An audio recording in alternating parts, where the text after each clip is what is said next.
everyone. Welcome to Kellman's Corner. We'll be back to talk to Neil Walker in just a moment.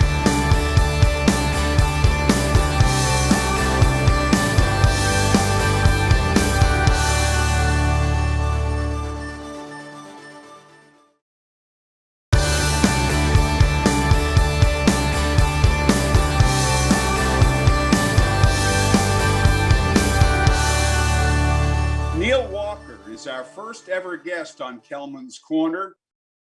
Neil just concluded a 10-year Major League playing career, former Indianapolis Indian as well. Neil, how are you doing? Hi, Howard. I'm doing great. Thank you so much for having me on, and I am humbled to be your first guest, so thank you. Well, we're honored to have you, Neil, and you played in the big leagues for 10 years. You've been playing baseball all your life since you were a very young boy. So there is an adjustment to not playing. How's that going? Yeah, I think the physical and mental stresses of baseball, I don't necessarily miss those parts. Those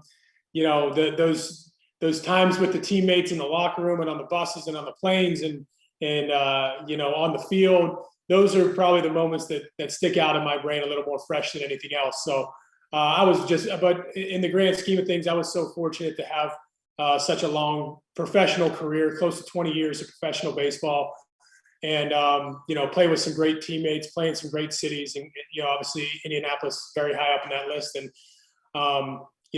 more than that, just to be able to say I got to live my dream was something that I feel very, very proud of.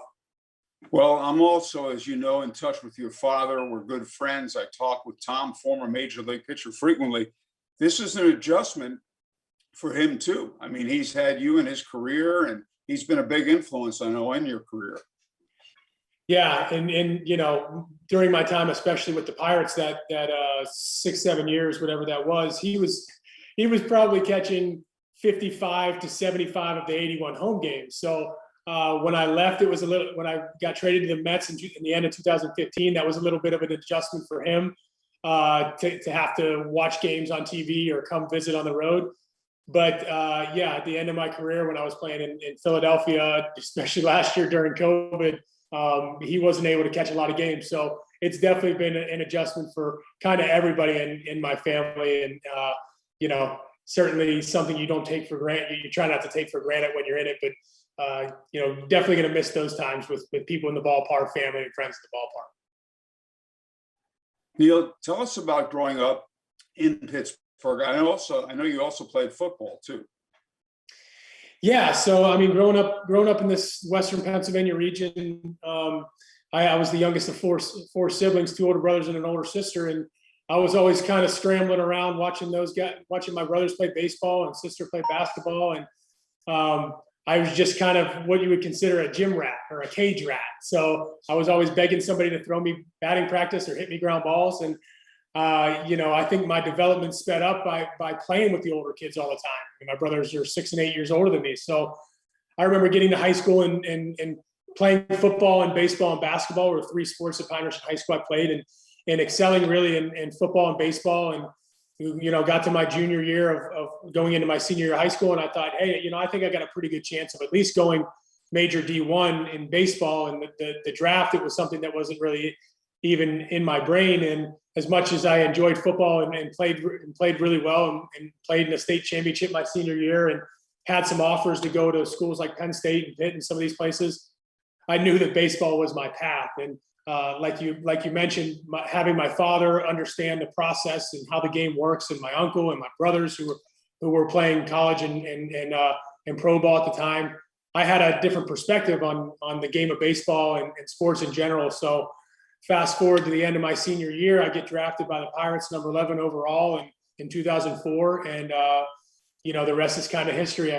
Was drafted as a catcher, played a couple years as a catcher, and then transitioned to third base. And then a couple years later, was bouncing around to just try to find a little bit of a home. And but the one thing that was constant was I was able to be a pretty decent offensive player. So I knew that if that continued, I just needed to find a place to play on the infield or on the field. And it turned out that second base was that spot. So was very fortunate to have been brought up with some great coaches, like I mentioned, in the Pirates organization. but to be given an opportunity and running with it is something that's still, really, really important in a player's development. We'll get back to your career in one moment. Just want to point out about your sister, Carrie. Not only did she play college basketball at Wagner, she was a terrific player, and she's a baseball person too, because her husband is Don Kelly. That's true. Yeah. And Donnie and I actually played together with the Indianapolis Indians for a short period of time in 2007, I believe, 2007, Yes. 2008. Yeah. So that was really, really cool. They were just recently married, I believe, at that time. And, that was the only time I got to play with him. But now obviously he's still in the Pirates organization as the big league bench coach. So I get to live vicariously through him per se at this point, but no, there's no denying that in my family, I think my sister was probably the best athlete, and especially the toughest athlete of us all. So, and I would say that directly to my brother's faces as well. Well, your dad was a fine big league pitcher for 5 years. You once told me, though, you said, "I got my swing from my mother." Well, I certainly didn't get my swing from my dad. So that I can tell you. He was a pitcher, like you said, for most of his career. He was with Montreal and then bounced around a little bit toward the end of his career. But he didn't give me his golden arm. My second brother, my middle brother, was the only one that pitched post high school. Me and my oldest brother were position players, and probably couldn't break a pane of glass with our throwing arms if we got a crow hop or a running start. So. But no, we're obviously joking about that, but, my mother was a really good athlete as well. And, we learned hitting through my dad, through my mom, through a lot of people growing up. But the one thing that really strikes me about my upbringing in baseball in general was just that, nothing was ever forced on me. My dad never said, like, this is how you have to do this. This is the amount of work you need to put in. It was basically like, hey, if this is what you want to do, you need to make some sacrifices in this department.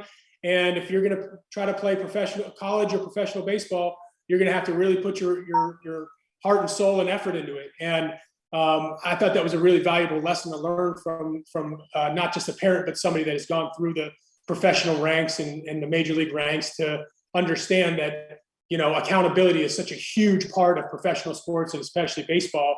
And in order to get to where you want to go, you're going to have to be a good self-evaluator and somebody that knows how to get the most out of your abilities. Your dad, Tom, said to me that you approached him when you were very young and said, "Dad, what about the possibility of switch hitting?" And he told me, he said to you, "Son, if you do that, you'll never have to worry about a breaking ball going away from you." And that's true. And you're seeing less and less switch hitters in the game of baseball now, just with the power arms and the power breaking balls and dealing with two swings sometimes can be challenging. But, when I got to a point in my development as a high schooler and I had toyed around with switch hitting, I was always a right-handed thrower, right-handed hitter. And as I kind of got into high school, I toyed around with it, in fall league games and things like that. And I said, you know what, I think this would be pretty valuable, especially if I'm catching, if I can successfully do this. And talk to the coaching staff at the high school, and they said, "Yeah, go ahead and as long as you're not terrible at it, go ahead and give hitting left-handed a try." And I ended up being pretty good and was catching, and my development as a catcher was going really well. And before you know it, I had ACC and SEC schools kind of knocking on the door to see if I'd be interested in joining their universities, and I ended up choosing Clemson University, which I obviously never went to because I signed in 2004 professionally, but all of those things were super valuable in my development. And getting drafted as a switch hitting catcher still to this day is an extremely rare commodity. Take us back to the day you were drafted. Not only what it meant to you, a Pittsburgh kid, being taken by the Pirates in the first round, but what it meant to your family too. Yeah, I can remember it like it was yesterday. School had just been let out a few days earlier. I was playing in a state quarterfinal game in Pennsylvania later that evening. The draft was on the computer. It wasn't even on TV so we were sitting by a computer watching the first round go by, and I had a pretty good chance that the Pirates were at 11. I think the Orioles were at 12 and the Cardinals were at 15. I had a pretty good idea I was going to go to one of those three teams. and probably 60 to 80 people at the house at 1, 2, 3 o'clock. They announced my name, the place erupts, and taking pictures, high five, and all sorts of stuff. And an hour later, I'm heading down to a baseball game, which we ended up losing, and I took the loss as the pitcher. So the last game I ever pitched in, I took a loss on the mound. So that was a telltale sign that I never needed to pick up a baseball and try to throw it 60 feet 6 inches ever again. We'll be back with more with Neil Walker on WHMB TV 40.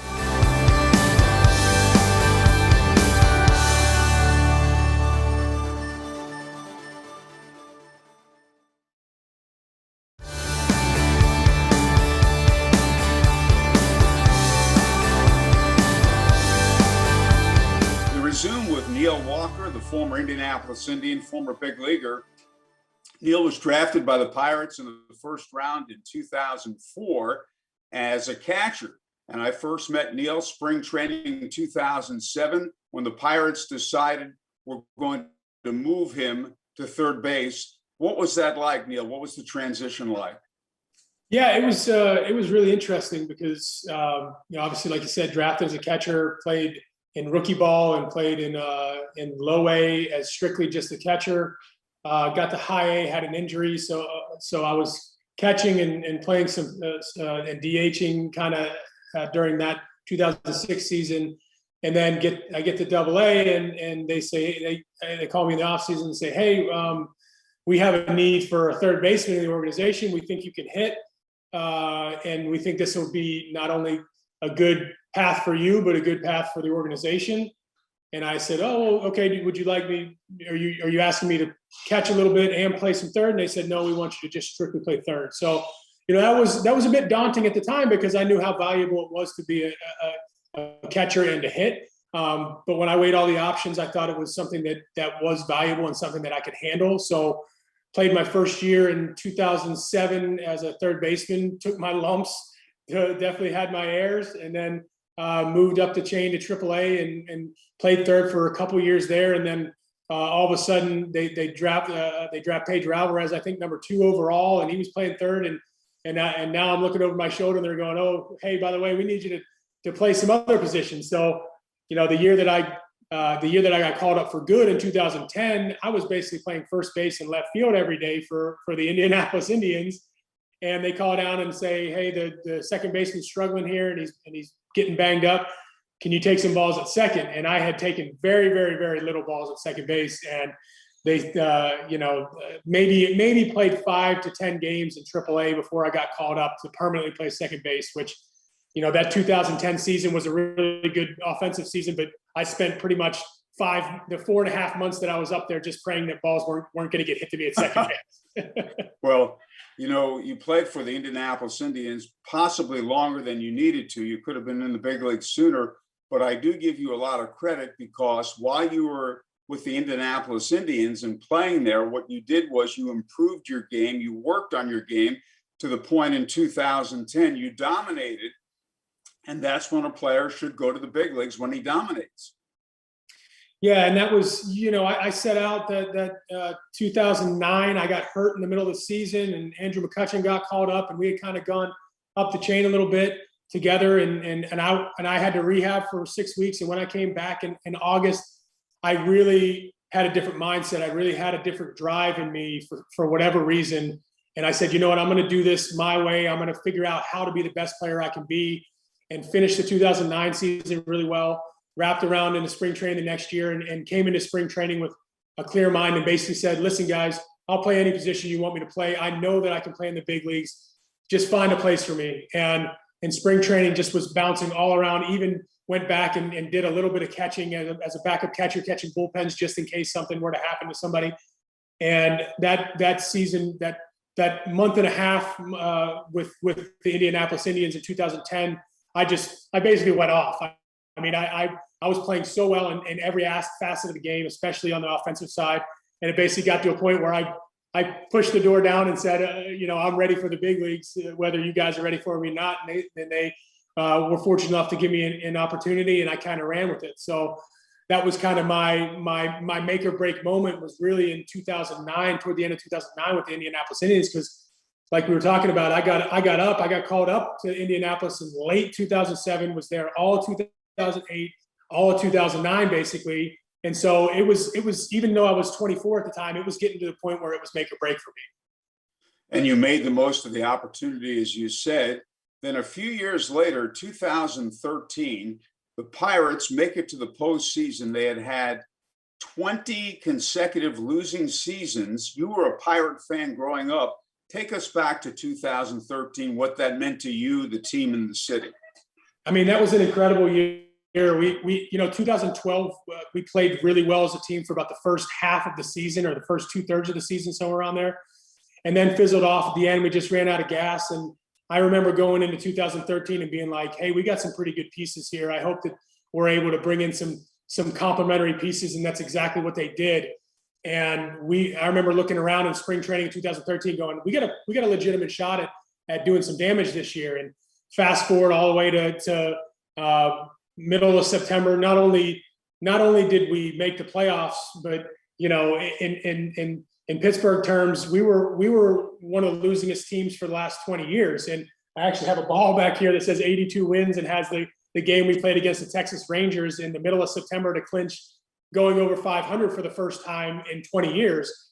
And not many people understood kind of the significance of that day. And I remember I caught the last out of that and threw it to first. And I said, give me that ball back. I want that ball. My teammates were like, why do you want that ball? And I said, you guys have no idea what this ball means to the city of Pittsburgh and where we've come from. And like you said, I grew up a Pirate fan. I grew up watching Andy Van Slyke and Bobby Bonilla and Barry Bonds and Jeff King and all these guys in the early 90s that were really role models to me and people that I looked up to when I went to these games. And then being drafted by the Pirates and going up, and it was hard times going up for the big league team. And all of a sudden we get to a point where we have a good nucleus and we just ran with it. And that stretch from 13, 14, 15 was just some of the most fun baseball that I had played. And I know if you talk to a lot of guys that especially came up in the organization, they tell you the same thing. 2013, you won that wild card game against Cincinnati, which was a great moment too. Yeah, and that was awesome too. And I think that was the moment, especially that my teammates said, "Oh, okay, this is what baseball and this is what sports are all about in this town." Because a lot of people that maybe were on the fence or had jumped off ship per se over the course of the last 10 years, 10, 15 years as Pirate fans, they were all back full force, and you could feel it that night. You could feel the energy in the ballpark. You could feel those 20 years of frustrating seasons basically getting thrown out the door. And to be able to play a home game and win that game and go on to the division series, which we ended up losing, but played in such a heartfelt fashion was something that I'll never forget. And you had some really good years with the Pirates. In fact, one year you won a Silver Slugger Award.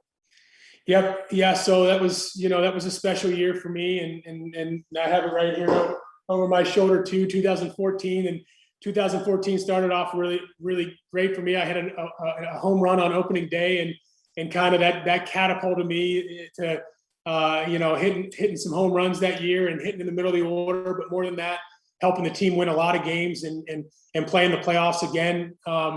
So I don't have a ton of individual personal accolades, and I really like to think about my career in terms of the team accolades and the teammates I've met and being a good leader and those type of things. But along the way, to have something like a Silver Slugger on my name is something that nobody can take away from me.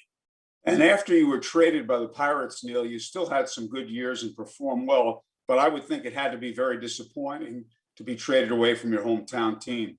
Yeah, it was a hard transition, and I kind of saw somewhat of the writing on the wall going toward the end of the 2015 season, and just from a contractual standpoint, I knew that it was kind of make or break. We were either going to figure out a way to keep me around for a number more years, or they were going to have to trade me because I had one more year on my contract. So, or as an arbitration eligible player, and unfortunately, I mean, I can't say unfortunately. I can just say, it was one of those things that I couldn't control, and something that we just couldn't figure out a way to make it work. And so they decided to trade me to the Mets, and made the playoffs with the Mets in the first year in 2016, and then made it through about 3/4 of the season in 2017 with them, and got traded to Milwaukee. and almost made the playoffs with them, and then played in the playoffs the following season with the Yankees. So I had a nice run as far as being on really competitive teams from basically 2013 to 2018. And now it's time to see what you'll do in your post-playing days. That's right. Yeah. And we're kicking the tire down the road per se. And like you said, I live here in the Pittsburgh area, still with my family, and going to enjoy most of the summer and have a normal July 4th for the first time in about 20 years. And once that kind of clears, I'm going to see what some possibilities may be. I may decide to dabble in broadcasting or doing something internally with the Pirates. I'm not 100% sure yet, but we're going to keep all doors open and see what I end up having a little more passion for than something else. But for the most part, I'd say I'd be really surprised if I didn't do something involved in baseball, whether it be with the Pirates or at the amateur level or whatever. Neil, I thank you so much for joining us. I congratulate you as well for all you've achieved during your career, and you always conducted yourself with professionalism. Well, I appreciate it, Howard. You were always so great to work with, and I always like seeing you and hearing from you. So hopefully we get a chance to see each other in the near future. Thank you so much, Neil Walker. We'll have more on WHMB TV 40.